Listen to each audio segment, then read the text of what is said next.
भक्तों, ओम नमः शिवाय, श्री शिवाय नमस्तुभ्यम, जय श्री महाकाल। जी हाँ भक्तों, क्या आपका भी जो बच्चा है वो पढ़ाई में कमज़ोर है?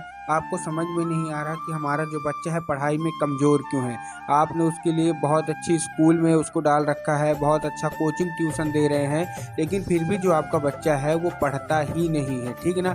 आपने उसके लिए क्या कुछ नहीं किया, हर एक चीज़ उसको दे रहे हैं, लेकिन आपका जो बच्चा, उसका जो मन है वो पढ़ाई की ओर बिल्कुल भी नहीं लगता। उसका बाकी कामों में तो मन लगता है, लेकिन जब बात पढ़ाई की आती है तो पढ़ाई से वो दूर भागता है। आप उसके भविष्य के लिए, उसके करियर के लिए बहुत ज़्यादा चिंतित हैं कि आखिर हमारा जो बच्चा है वो पढ़ता क्यों नहीं है।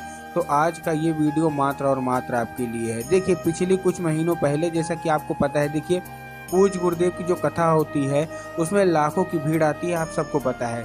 तो पिछले मतलब महीने, 3-4 महीना पहले जब गुरुदेव की कथा हुई और लाखों की भीड़ आई गुरुदेव की कथा में, तो एक चीज़ आपको पता होगी कि गुरुदेव के पास जो भी भक्त अपनी मनोकामना पहुंचाते हैं वो पत्र के द्वारा अपनी मनोकामना पहुंचाते हैं। तो जब गुरुदेव की कथा में बहुत सारे लोग पहुंचे और पत्र के द्वारा अपनी मनोकामना गुरुदेव तक पहुंचाए, तो गुरुदेव ने जब पत्र पढ़े तो उसमें बहुत सारे लोगों की यही मनोकामना थी कि गुरुदेव, हमारा जो बच्चा है वो पढ़ता नहीं है, हम बहुत ज़्यादा प्रयास कर रहे हैं कि हमारा जो बच्चा है वो पढ़े, लेकिन उसका जो मन है वो पढ़ाई की ओर लगता ही नहीं है। तो ऐसे में कौन सा उपाय करें ताकि जो हमारा बच्चा है वो पढ़ने लगे? तब गुरुदेव ने 2 से 3 उपाय बताए थे और कहा था केवल और केवल ये उपाय कर लेना, तुम्हारा जो भी बच्चा है वो पढ़ने लगेगा। गुरुदेव के द्वारा बताया गया उपाय लोगों ने जाके अपने घर में किए और उपाय करने से 1 से 1.5 महीने के बाद गुरुदेव की कथा में वापस आए और गुरुदेव को फिर से पत्र लिखा। लेकिन ये वाला जो पत्र था ये गुरुदेव को धन्यवाद के रूप में पत्र था कि गुरुदेव धन्य हो आपका, आपके द्वारा बताया गया उपाय हमने कर लिया है और हमारी सारी की सारी मनोकामना पूरी हो गई हैं। हमारा जो बच्चा था जिसका मन पढ़ाई में बिल्कुल भी नहीं लगता था, अब वो पढ़ने लगा है। आपका कोटि कोटि धन्यवाद। तो देखिए, अगर आपको भी जानना है कि आखिर ऐसा कौन सा उपाय है जिसको करने मात्र से जो बच्चे होते हैं वो पढ़ने लगते हैं, उनका मन जो है वो पढ़ाई में लगने लगता है, तो आज का ये वीडियो मैं आपको पूरा बताऊंगा। पूज्य गुरुदेव की ही कथा सुन के और बहुत अच्छे से समझ के आपके लिए 3 उपाय ढूंढ के लाया हूँ। तीनों के तीनों बहुत ही कारगर उपाय हैं। तो चलिए चलते हैं हम लोग उपाय की ओर। लेकिन उससे पहले चैनल पर अगर पहली बार आए हैं, आवाज़ मेरी पहली बार सुन रहे हैं, तो वीडियो को कर दें लाइक और चैनल को भी कर लें सब्सक्राइब, ताकि पूजनीय पंडित प्रदीप जी मिश्रा के रोज नए नए उपाय जो कि मैं उनकी कथा से सुनता हूँ, श्रवण करता हूँ, सबसे पहले मैं आपको प्राप्त करा सकूँ। ठीक, तो देखिए, पहले जो मैं आपको 2 उपाय बताऊंगा वो आपको अपने बच्चे से कराना है, और लास्ट वाला जो मैं आपको उपाय बताऊंगा वो जितने भी माताएं हैं वो कर सकती हैं। ठीक, अब आपको देखिए करना क्या है। जो हमारा सबसे पहला उपाय है, इसमें आपको 1 लोटा जल लेना है और 1 लोटे जल के साथ और क्या क्या चाहिए। जैसे आपने 1 लोटा जल ले लिया, 1 लोटे जल के साथ आपको 3 बूंद शहद का चाहिए। क्या चाहिए? 3 बूंद शहद।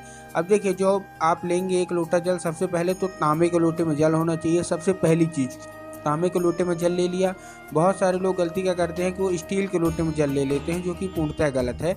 आपको स्टील के लोटे में जल नहीं लेना, आपको तांबे के लोटे में जल लेना है। ठीक, ले लिया। लेने के बाद आपको क्या करना है, वो जो जल है वो आपको ध्यान रखना है, वो जो जल है वो आपके घर का जल होना चाहिए। बहुत सारे लोग क्या करते हैं ना कि मंदिर परिसर से जाके जल ले लेते हैं, जो कि पूर्णतः गलत है। आपको मंदिर से जल नहीं लेना, आपको अपने घर से जल लेना है। ठीक, ले लिया। लेने के बाद आपको क्या करना है, आपको उसमें 3 बूंद शहद का मिला लेना है। ठीक, मिला लिया। मिलाने के बाद आपको क्या करना है, जैसे आप 3 बूंद शहद का मिला लेंगे, ये लेके आपको पहुँच जाना है कहाँ? सीधा सीधा शिव मंदिर। ठीक, शिव मंदिर पहुँच गए। शिव मंदिर पहुंचने के बाद अपने बच्चे को बोलिएगा कि दक्षिण दिशा में खड़ा हो जाए, उत्तर की ओर अपना चेहरा कर ले। अब देखिए, दक्षिण और उत्तर में क्या है ना, बहुत सारे लोग कंफ्यूज हो जाते हैं कि दक्षिण कौन सा होता है, उत्तर कौन सा होता है, हमको थोड़ा क्लियर बताइए। तब गुरुदेव ने बताया कि आप जिस भी शिव मंदिर जा रहे हैं, उस शिव मंदिर का जिधर साइड जलाधारी होगा, आपको अपना चेहरा उधर साइड करके खड़े हो जाना है। ठीक, आप खड़े हो गए।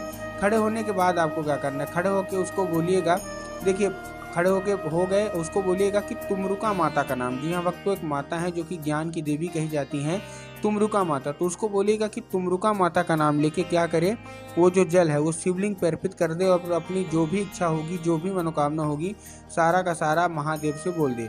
पूज्य गुरुदेव कहते हैं मात्र 1 से 1.5 महीना लगेगा। अगर आपका बच्चा जिसका मन पढ़ाई में बिल्कुल भी नहीं लगता, वो पढ़ने लगेगा 100%। ठीक, ये था हमारा पहला उपाय। अब हम बढ़ते हैं अपने दूसरे उपाय की ओर। दूसरे उपाय में देखिए आपको क्या करना है। जो हमारा दूसरा उपाय में है उसमें आपको लेना है पान का पत्ता। क्या लेना है? केवल और केवल पान का पत्ता लेना है। ठीक है, पान का पत्ता ले लिया, एक पान का पत्ता आप लीजिए। लेकिन जब आप पान का पत्ता लेंगे तो आपको ध्यान रखना है कि पान का पत्ता अच्छा होना चाहिए, हरा होना चाहिए, मतलब कहीं से ख़राब तो बिल्कुल नहीं होना चाहिए। ठीक, ले लिया। लेने के बाद आपको शहद का लेपन लगा देना है। ठीक, क्या लगा देना है? शहद का लेपन लगा देना है। लेपन लगा दिया। लेपन लगाने के बाद अपने बच्चों को भेजना है सीधा सीधा शिव मंदिर।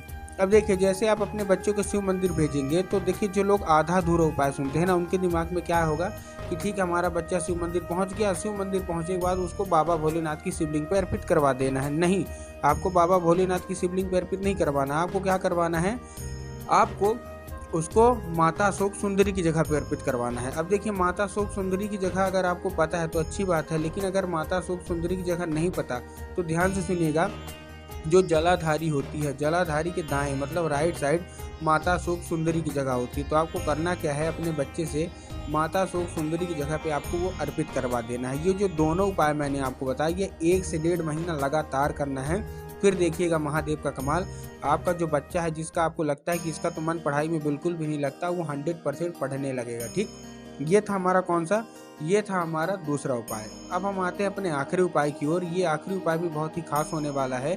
इस उपाय में आपको करना क्या है? जितनी भी माताएं हैं, जितने भी मतलब माँ बाप हैं, खासकर माताएं, उनको ये उपाय करना है। अब इस उपाय में आपको देखिए करना क्या है। सबसे अगर मैं पहली बात करूँ, इस उपाय में आपको एक लाल फूल चाहिए। क्या चाहिए? केवल और केवल एक लाल फूल। लाल फूल आपने ले लिया।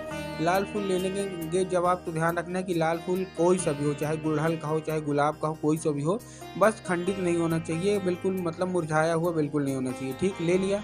लेने के बाद आपको क्या करना है? लेने के बाद आपको शाम के वक्त अपने घर में ही उपाय करना है। सबसे अच्छी बात इस उपाय की यही है कि इसको आपको अपने घर में करना है। घर में कैसे करेंगे? देखिए, जब भी आपके घर में शाम का पूजा होती है ना, तब करना है। अब आपके जहाँ पूजा घर है, जहाँ पूजा पाठ करते हैं, वहाँ माता सरस्वती का फोटो होना अति आवश्यक है। तो आपको क्या करना है? अगर आपके घर में माता सरस्वती की फोटो है तब तो बहुत अच्छी बात है, लेकिन अगर नहीं है तो आपको माता सरस्वती की फोटो बाजार से खरीद के लाना है या फिर मूर्ति खरीद के लाइए और अपने घर में उनको स्थान दीजिए। ठीक है, दे दिया स्थान देने के बाद आपको क्या करना है? आपको एक लाल फूल शाम के वक्त, जब आपके घर में शाम की पूजा होती है, आपको एक लाल फूल अर्पित करना है। और एक लाल फूल अर्पित करने के बाद माता से उसको औषधि के रूप में मांगना है कि माता कृपया करके हमको इसको औषधि के रूप में प्रदान करिए, हमारा जो बच्चा है वो पढ़ता बिल्कुल भी नहीं है। अब क्या होगा? अब वो औषधि बन जाएगी। अब जब भी आपका बच्चा खाना पीना खा के सो जाए तो आपको वही लाल फूल उठाना है और उसके माथे पे आपको 3 बार फेर देना है, माता सरस्वती का स्मरण करके। पूज्य गुरुदेव कहते हैं मात्र ये उपाय करके देखिए, वो फूल के जरिए माता सरस्वती स्वयं उसके दिमाग में प्रवेश कर जाती हैं और उसका जो दिमाग है, जो कि अन्य चीज़ों में लगता है, पढ़ाई में बिल्कुल भी नहीं लगता, वो पढ़ाई में लगने लगेगा और वो बहुत अच्छे नंबर से पास होगा और वो ज़िंदगी में बहुत ज़्यादा बढ़ेगा और बहुत ज़्यादा तरक्की करेगा।